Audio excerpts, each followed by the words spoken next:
Hey guys, I'm going to be reenacting some poems here that I wrote.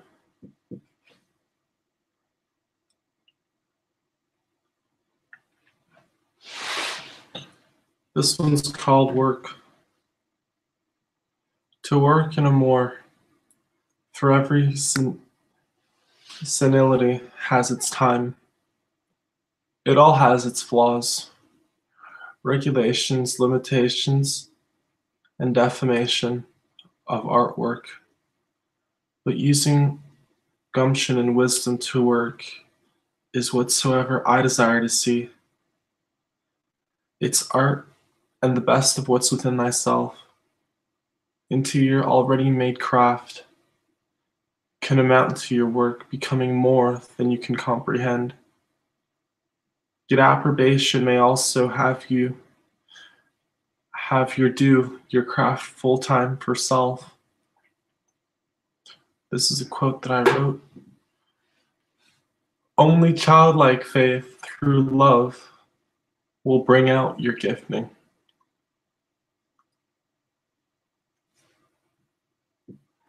Torture me, enslave me, punch me, or lock me up, but I will no longer yield to your lawful spirit, to your religious spirit. Try with thy will, but I will not yield to your hypocrisy. I will put all my soul, strength, and heart into not dying as a coward. I will live longer than you. I'll inherit the promises, and I'll be around to share love which conquers your law, because I will live.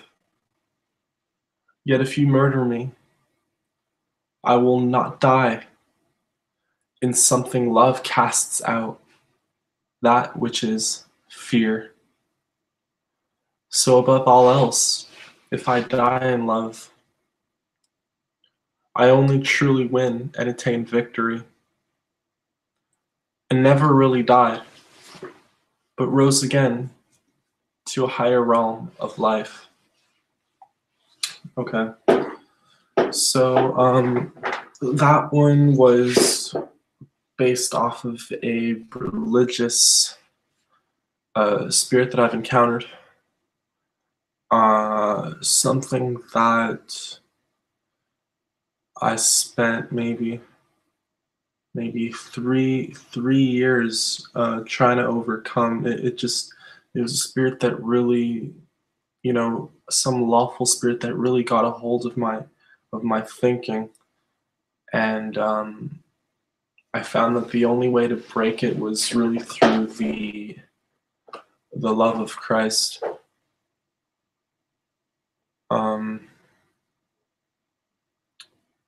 That's why I added that I'll be around to share love which conquers your law, because I will live, which is the life of God.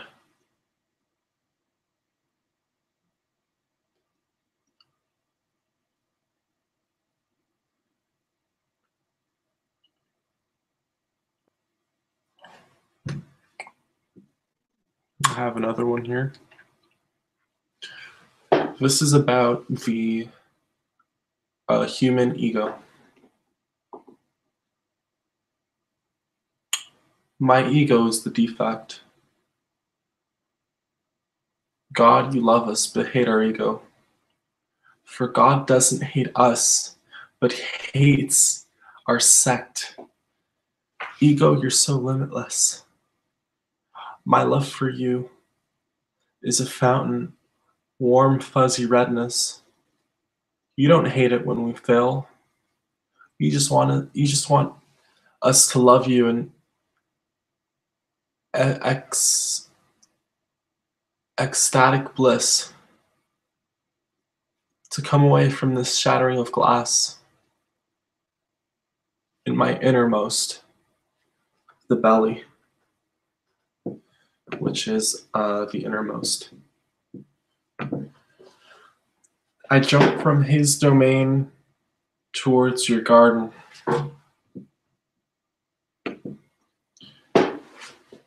I flee this egotistical boast.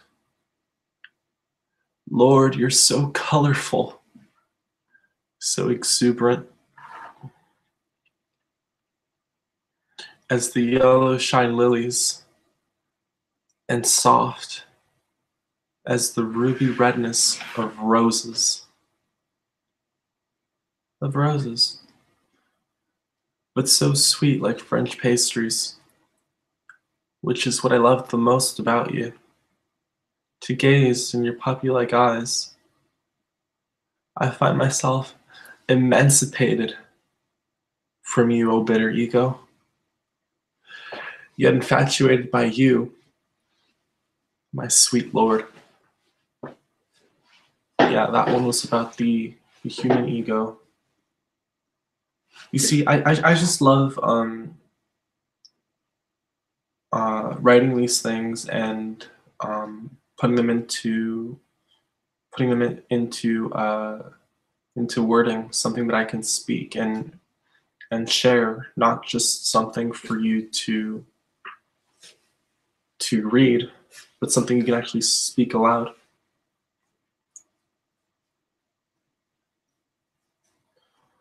And again, this can go under a category of a psalm, personal experience, a song, a hymn. I'm even working on scripts, and I believe this has to do with scripting because it's being recorded.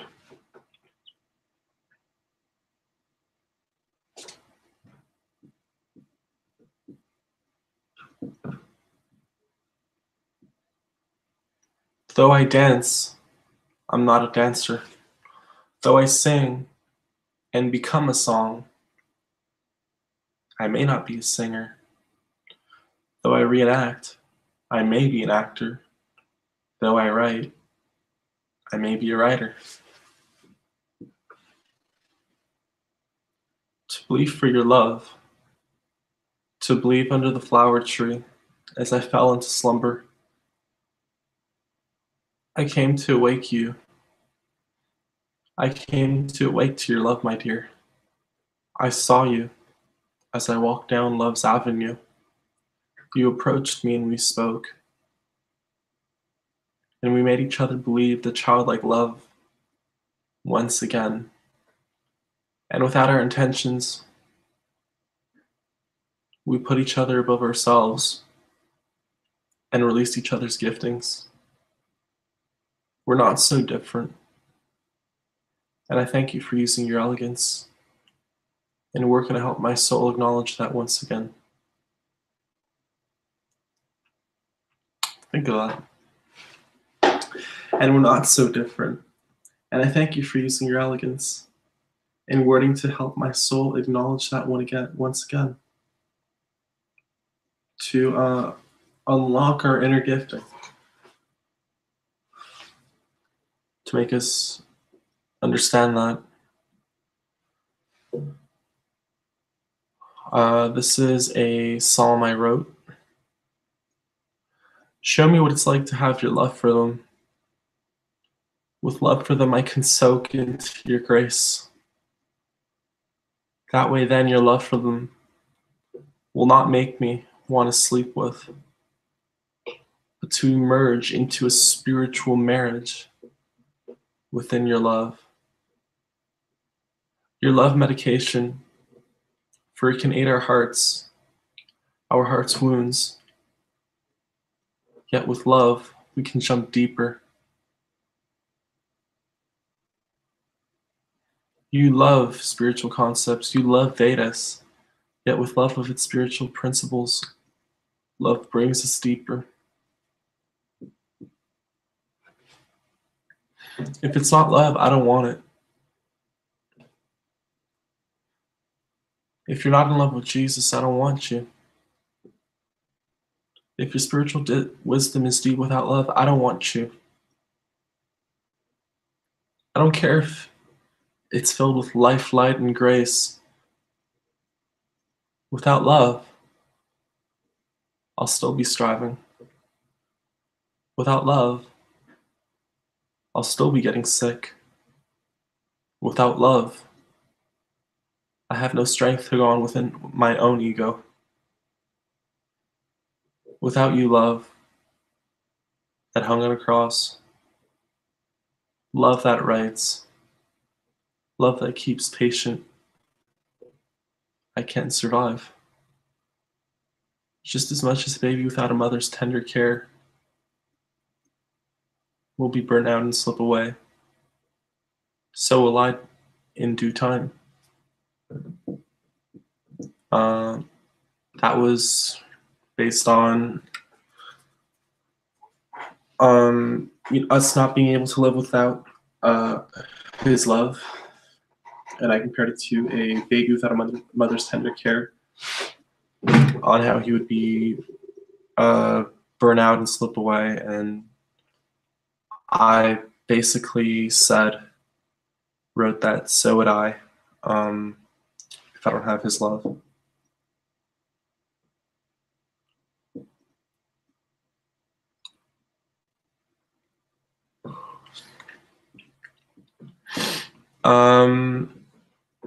As I read them, I can then explain a bit more on them bit by bit.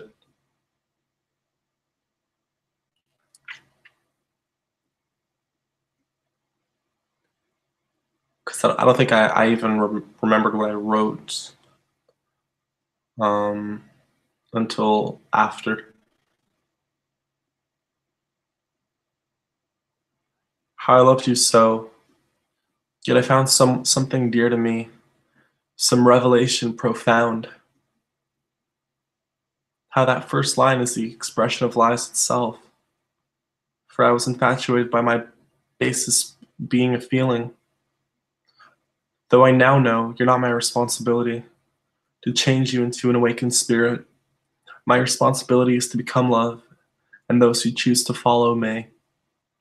Yet if you choose to follow his divine love, my love is now based on spiritual knowledge, and our gifting is not compatible.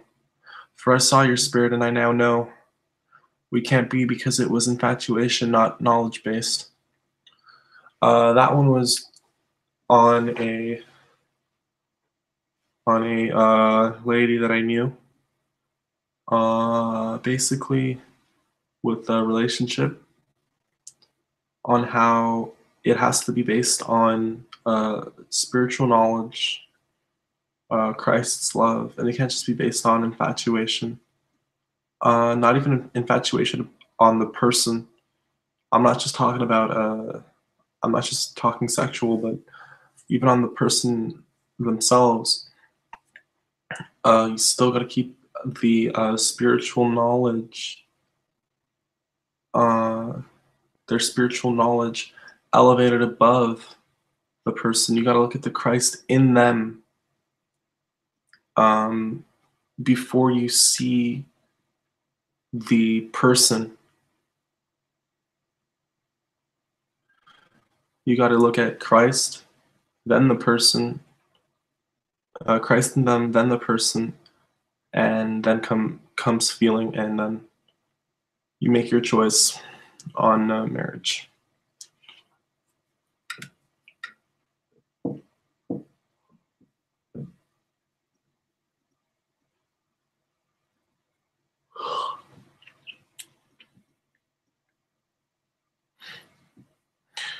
You knew I couldn't love on my own merits. You knew I was helpless and defenseless. Yet you knew that if I were to love you as you loved me, that my ego would not stand in perverting love. For my proud, jealous, and selfish ambition, that's his love compared to ours. That my ego would not stand in perverting love. Our egos always pervert love.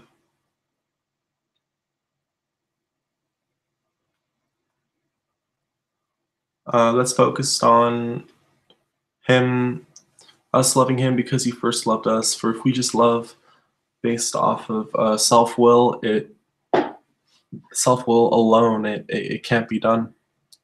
We have to receive his love for us first in order to release that love. for him.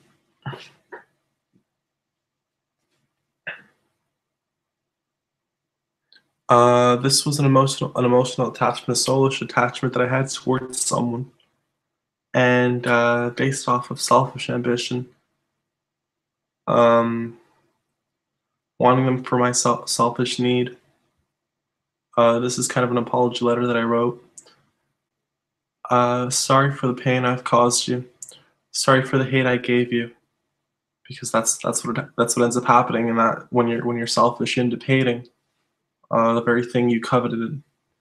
I apologize for the self-expression I shared with you, because the truth and reality is I loved you for myself and not for you, which led to me hating you and envying you. Sin separated us, boys from girls. But I know and pray we restore that friendship between ourselves. On the male and female gender, I believe that prayer can restore that friendship and that hatred that we have towards one another. To love you for myself results in hating you for myself, but to love you for your own results in loving you for your own. That's what my inner heart believes, and that's the love I believe to receive from heaven.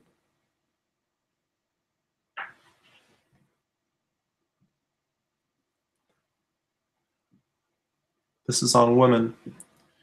Women, you're my side, my sustenance, my sentimental touch, my aid, my substantial vanguard.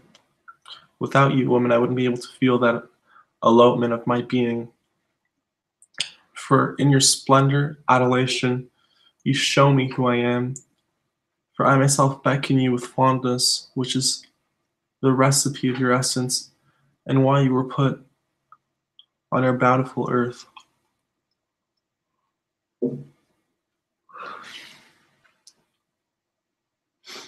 That one was on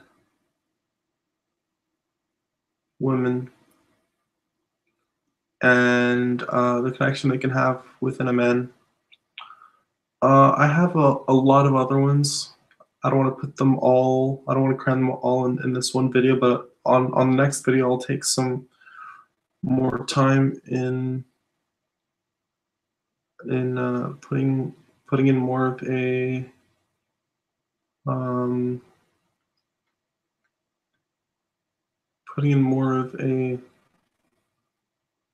reenactment, and maybe just a deeper explanation of what they all really mean. There's a lot of topics. There's a lot of topics. Woman, work, relationship, religion, and I'm going to share them all with you. So have a good night.